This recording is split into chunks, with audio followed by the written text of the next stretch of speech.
Hi, I'm Dr. Justin Lin, chronic pain physical therapist at Rehab and Revive.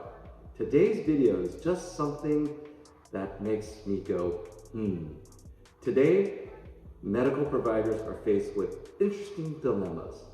Patients today trust strangers on the internet more than the professionals who are medically trained that they hired.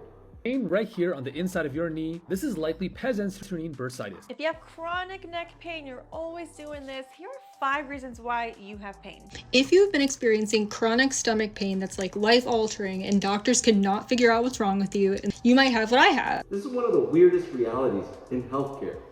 A patient will come into the clinic after reading 3 Reddit posts, 2 TikToks, a Facebook group, and a prompt from ChatGPT.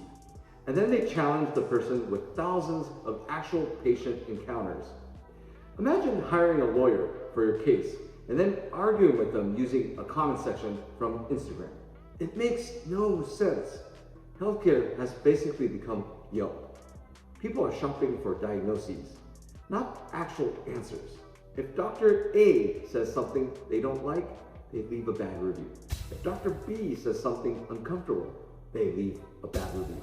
But if Dr. C confirms exactly what they already believe, they think the doctor is a genius.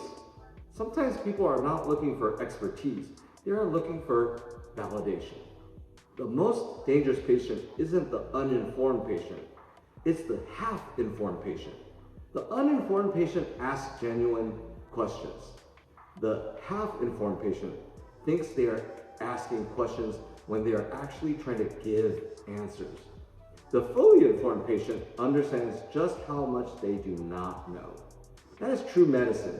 That is true of business, and that's true of life. When I started practicing over 20 years ago, patients came into the clinic saying, I don't know what is wrong with me. Today, they come in saying, I know exactly what is wrong with me. The funny part is, neither one is usually right.